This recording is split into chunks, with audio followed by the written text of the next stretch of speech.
All right, welcome back to Liberty or Lockdown. So we have a video we're going to play for you. It's a video with the director of TSA, right? Okay, I have a question for you. Sure. Do you trust every policy of the Biden administration?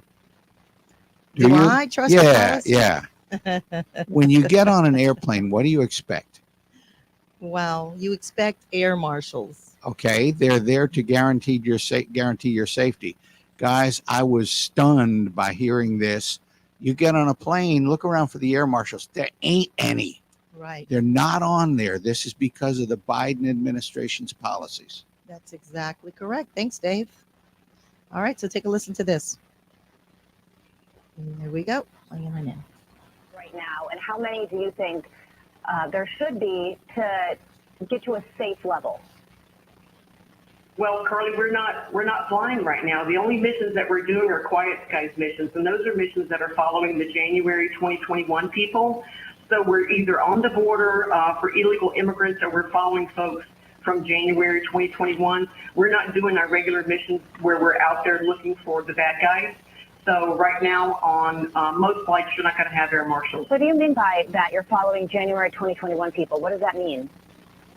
That means our primary mission is a little group called Quiet Skies. It's a mission called Quiet Skies that we're following people that flew into the National Capital Region in January 2021. You did not have to go to the Capitol or the rally, and you've been put on a specific list that TSA now has assigned air marshals to follow these people who have not had any type of criminal investigation. They haven't committed a crime, but yet 3 years later, we're following the same individuals day in and day out. So you're saying that air marshals are now following people that were at the Capitol on January 6th, and they're not tracking terrorists at all?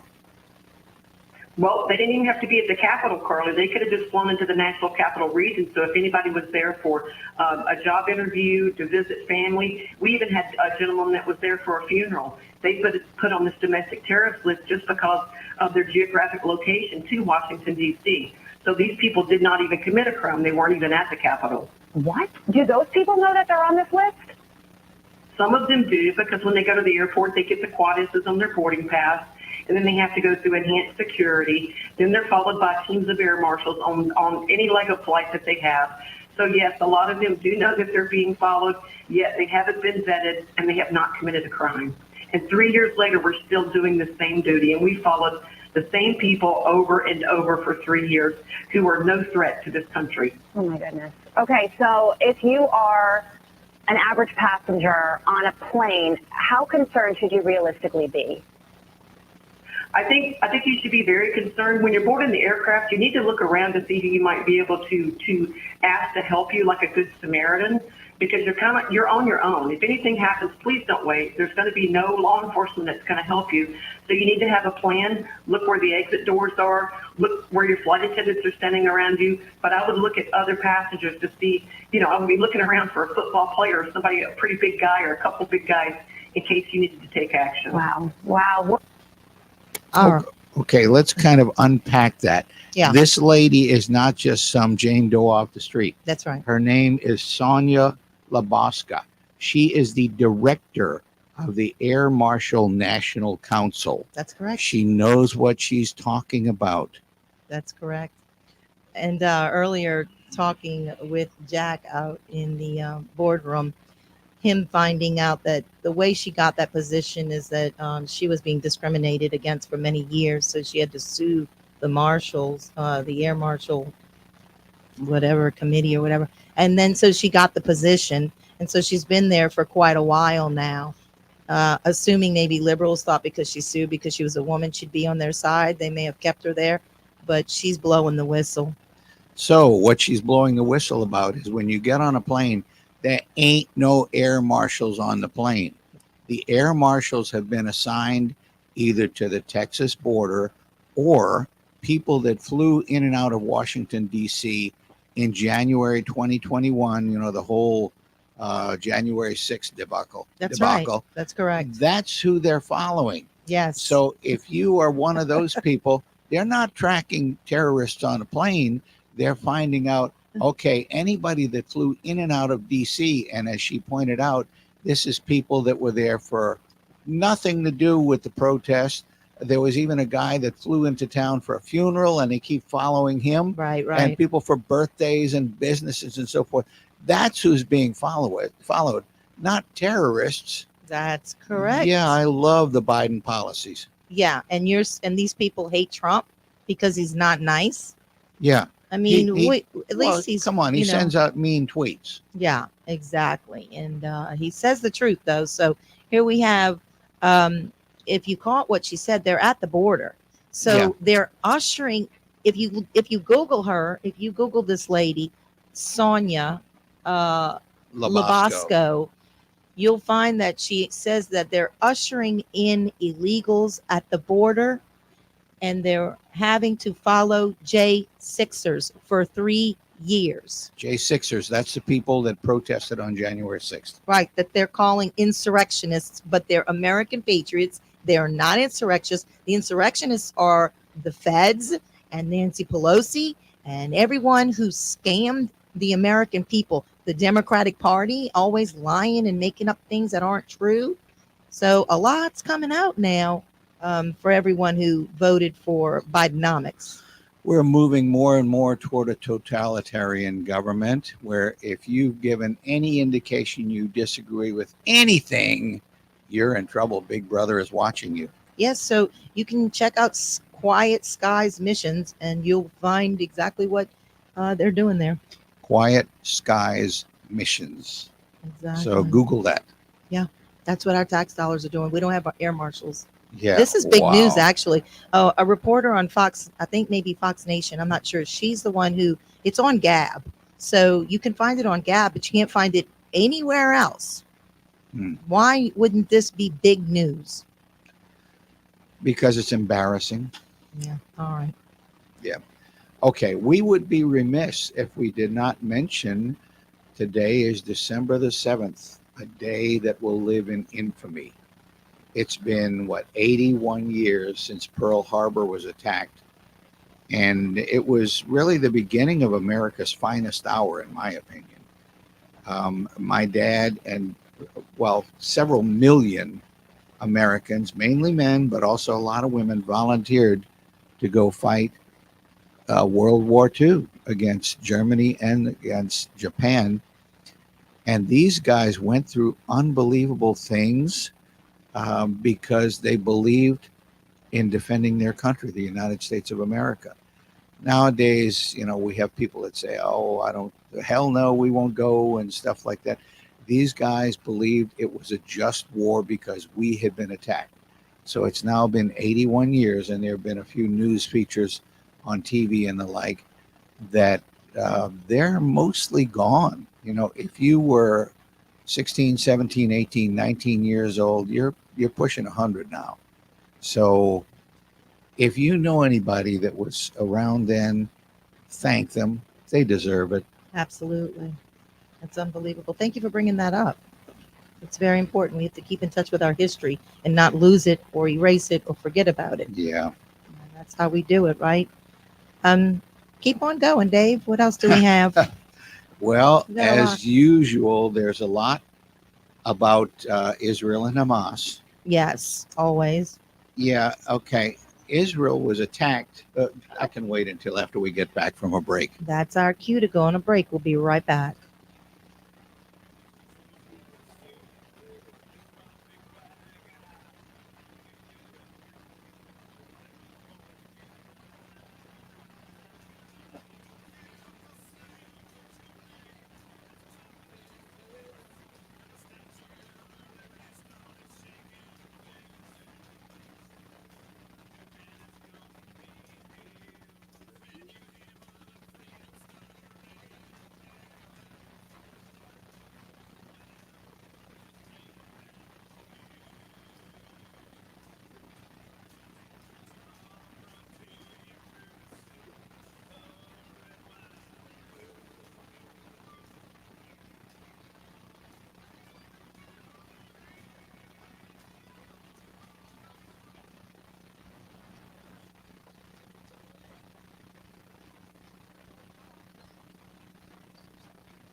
this is David Jeremiah. Join me each weekday morning at 5:30 or 6:30 for Church here on Talk Radio 99.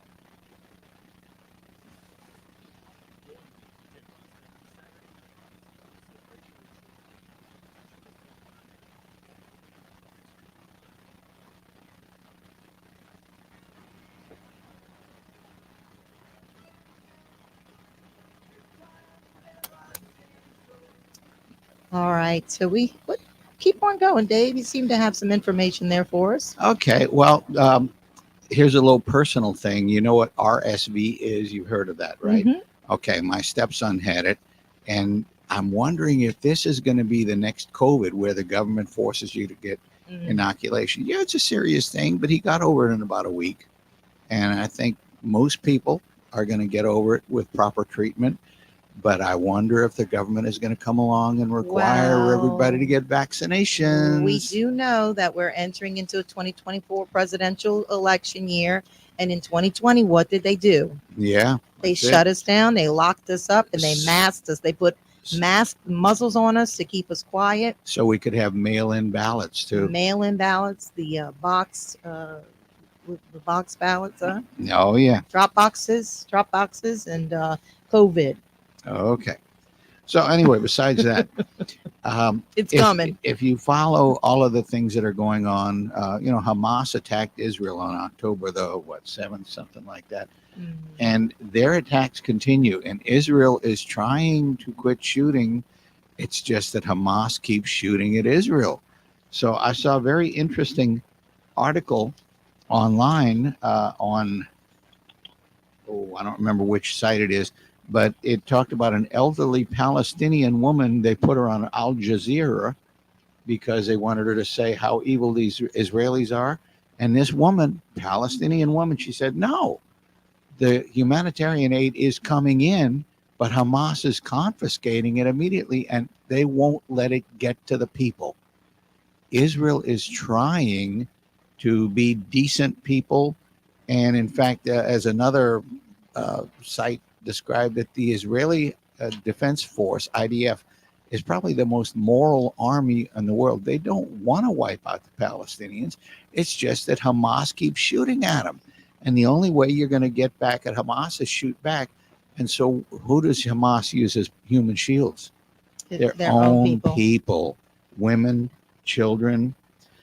So the United Nations Secretary General, for the first time, has invoked Article 99, which says the Secretary General may bring to the attention of the Security Council any matter which, in his opinion, may threaten the maintenance of international peace and security, while he's trying to blame Israel for defending its citizens.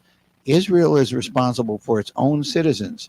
If the Palestinians in Gaza would quit shooting, Israel would quit shooting back at them. But like it or not, Israel's position is that the only way that's going to stop is if we destroy Hamas. And unfortunately, Hamas is using the Palestinian people as human shields. What I don't like about any of this is that I can't stop going back to the fact that I believe America started this. I mean, it's been started. This is biblical stuff, so we didn't start that. Okay, this goes way back before any of us were even thought of. But I'm talking about the fact that Biden sent $6 billion to Iran, and then Trump tells us we just paid for war. Fast forward 3 months, and Hamas is bombing Gaza Strip where they're at an Israeli festival.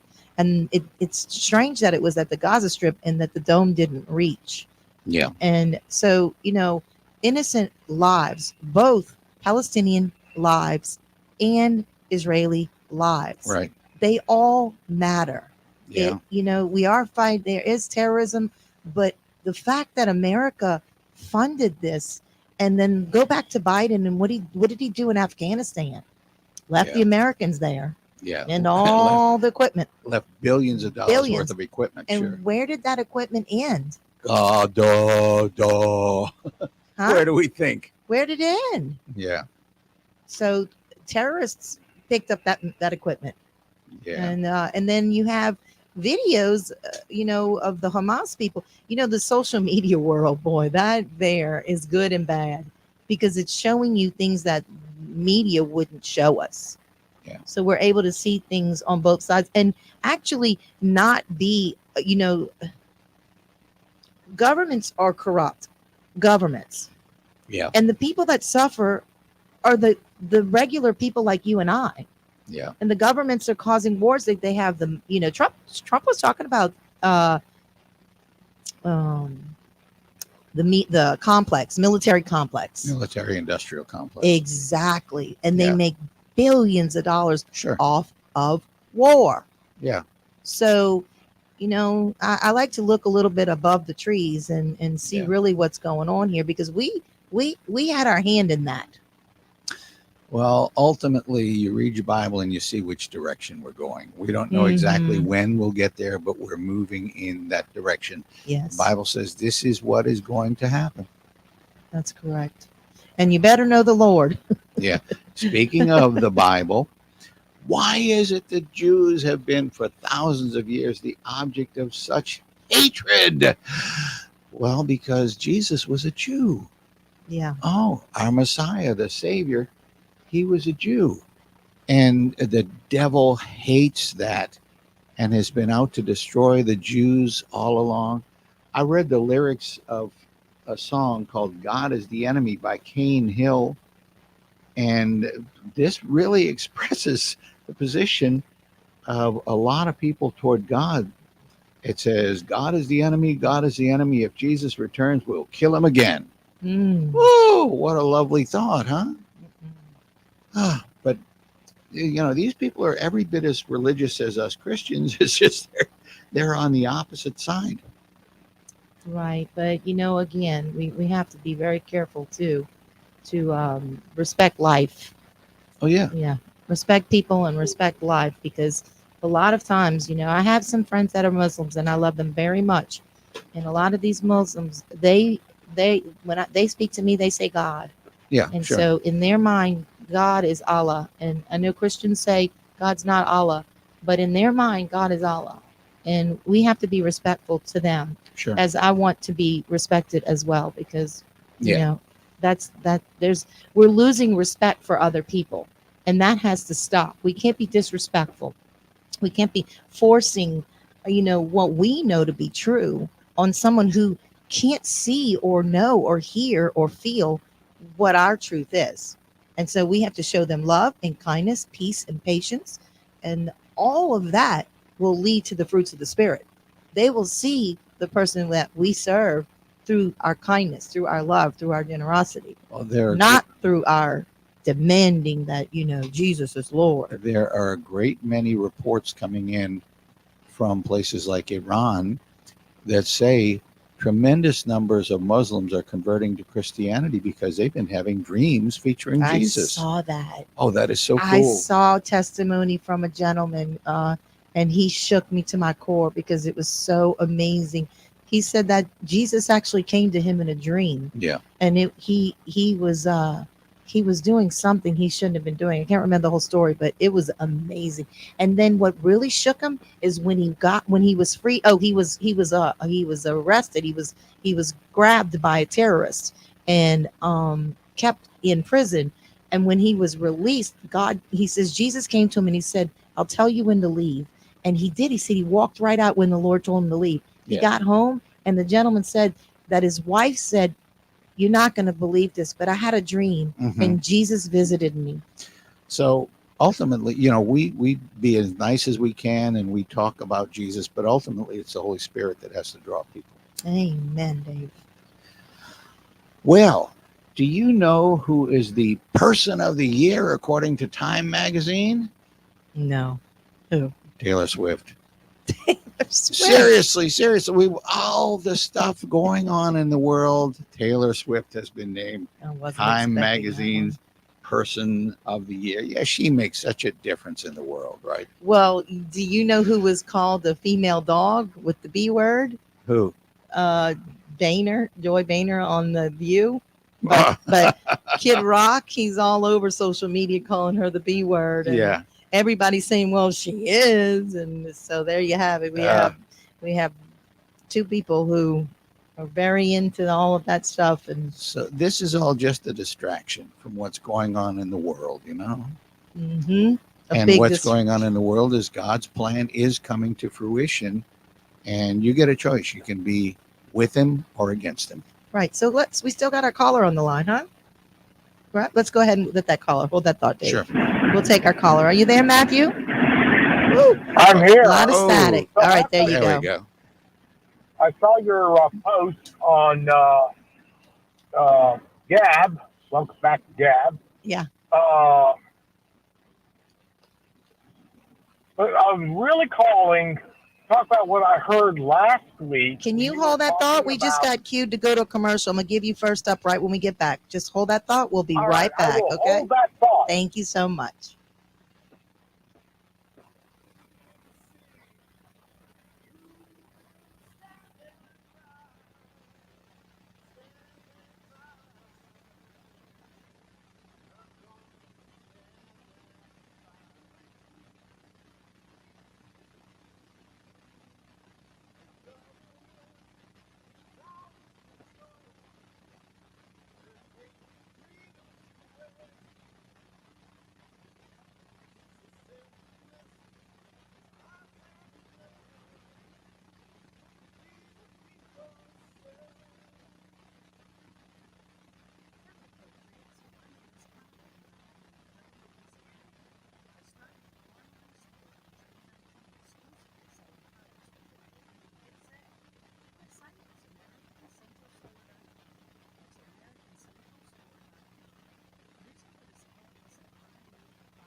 All right, Matthew, you there? You got that thought? I'm here. Thank you. So what I was fascinated about was what you were talking about last week, and that seems to be, if I understood it correct, a parallel Republican Party, one that is free from the prying eyes and ears of the establishment, and that will organize on a local level and basically be there to take over when the establishment falters. You talking about the National Federation of Republican Assemblies? Yeah. Yes, yeah, that's the group that Women's Republican Club is going to line up with, because we were removed from the National Federation of Republican Women, which is, you know, a lot of static, infiltrating Matthew. But go ahead. So I was just wanting to know how I could find out more about that. Okay, well, you're welcome to join our group. If you email me, huck@wgso.com, I'll send you the information, okay? And anyone else who wants to join our group, you know, our party, you are welcome to. It's the Republican Party, but it's just a different arm. And it's a Republican arm of the Republican Party. All right, we're going to go ahead and go to Dave and continue up, Dave. Yeah, wow, the static. Sorry, guys. Okay, last Saturday morning, I happened to be downtown. I was covering somebody else's radio program. And, oh, that's terrible, a different station, yeah. And so I got out at about, I think it was noon, either noon or 1 o'clock, something like that. And the traffic was stopped. Canal Street was barricaded. Poydras Street was barricaded. And all of the streets that you say, okay, well, let me go away from downtown. I didn't realize every street is a one-way heading toward Canal Street. So there were probably tens of thousands of us that were stuck there in the traffic because there was a Christmas parade. Okay, you know, Christmas parade is fine, but come on, let us know that it's happening. You have to be a member of some website or some app or something like that to even know. And this was on top of the flooding. Oh yeah, there was several inches of rain at the time. And so who's in charge of the Sewage and Water Board? The president, you talking about LaToya? Yeah. Oh, okay. Well, the reason that LaToya didn't do anything is she was out of town. She was. Was she flying first class? I would imagine so, because as we pointed out, there are no TSA air marshals. So that's why she said she felt like her life was in danger. So she needs to fly safely. That's why she's flying first class. She knew about that way before us then. Yeah, well, she must have an inside track or something like that. But anyway, the Sewage and Water Board did not notify people, you know, we have a flooding possibility here. And an awful lot of people had an awful lot of damage again. That's right. The city was flooded again. I remember hearing that. I was actually at a spa on Magazine Street, and they were all talking about you can't get anywhere. It's gridlock. Right. And no one even knew about the parade. What parade was it? It was the Children's Hospital Christmas Parade, which is fine. You know, I'm not going to say bah humbug, but it would be nice if they notified people. Or when did they start that? Oh, I don't know. Sometime before I got out. No, I'm talking about, I've never even heard of that. I haven't either. But here's the thing that griped me more than anything else. There were police cars parked across all of the intersections on Canal and Poydras, but no police. What? There was nobody there to direct traffic. It's just the cars were there with the lights blinking and nobody to tell you, go this way, turn that way. You were just stuck. How strange is that? It is not very nice to the citizens and the visitors to New Orleans and the tourists and so forth. I thought they could have at least had somebody directing traffic saying, no, go that way, but no. Unbelievable and not surprising. Everything in New Orleans is just going to heck in a handbasket. To heck, eh? Yeah. And did you see that Congressman Jamal Bowman of the U.S. House of Representatives was censured? And this was not just by Republicans. This was by Democrats as well. And what did he do? Hold the fire alarm. Yeah. When I'm working in school, if somebody pulls a fire alarm, you know, this is a serious thing. They're going to get arrested. They're going to get some serious fines. Well, this guy is a member of the U.S. House of Representatives, and he decided he was going to pull a fire alarm. And the stories I've read have said that he wanted there to be more time to debate some particular issue. So he was saying, yeah, this is what I want. Never mind the other 434 members of the House of Representatives, never mind the U.S. government, this is what I want. So I'll pull the fire alarm. Now, he said, oh, it was an accident. I thought I was pulling the handle to open the door. What do you think about that? Well, that story doesn't fly because if you watch the video, he was coming from the door to the fire alarm. If he was thinking that was to open the door, he'd be going from the fire alarm to the door. And this is not his first day in the building either. Exactly. So anyway, he was censured for pulling the fire alarm and stopping. What does that mean? What happens when you're censured? Well, $1,000 fine. Mhm. And, like, shame on you. That's about it. But he stopped the work of the House of Representatives. What were they doing? I can't remember. They were voting on. Was that the something to do with the government shutdown? Oh, that wasn't the Speaker of the House stuff. No. Okay, it was important. I remember what they were doing. He didn't like the way it was going. Yeah. So he decided, well, let me pull a fire alarm because I'm the most important person in the world. Mm-hmm. Well, I can't wait till 2024. It's going to get crazy. Yeah. You better be praying and reading your word and, close to the Lord so he can protect you because it's getting crazy out there. Yeah. And now he's a Democrat. On the other side of the aisle, there was a Republican who was expelled from the House, a guy named George Santos, for ethics violations. From what I understand from reading the news media, this guy was using a lot of money that he had no business using for personal use. So he was expelled from the House. This is not something that happens very often. I'm sure it's been less than a dozen times in the history of the House of Representatives. Well, so we say this is terrible. We've got a Republican. Well, also in the state of New York, there's a Democrat Republican who has already said that he's stepping down in February. So there'll be 1-1. And they need to go and do some serious investigating on a lot of these organizations like USAID, AID, because the mayor from New York, what's his name? Eric somebody or other. Is it Adams? Yeah, Eric Adams. That's correct. Yeah.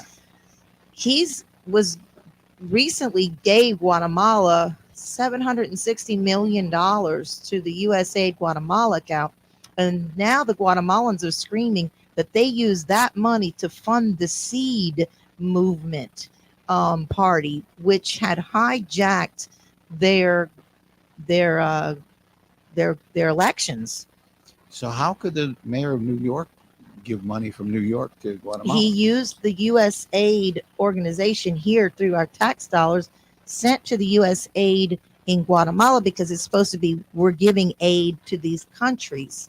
But that money was allegedly used to fund the Seed movement program, and the Seed movement program, that's all their LGBTQP has infiltrated Guatemala. And the Christians, both Catholic and non-denominationals, or even Lutheran Methodist, the Hispanic people are super love the Lord, and they're not having it. Yeah. So the investigations need to be, done on a lot of levels, really. Both Democrat and Republican. I think Rubio was a part of that. All right. Well, here we are at the end of our program. Dave, it's good to have you back, and we'll be back next week. Sorry, John Swisher, we weren't able to get to you, but the Lord bless you and heal you quickly. We'll see you next week. This is Liberty or Lockdown.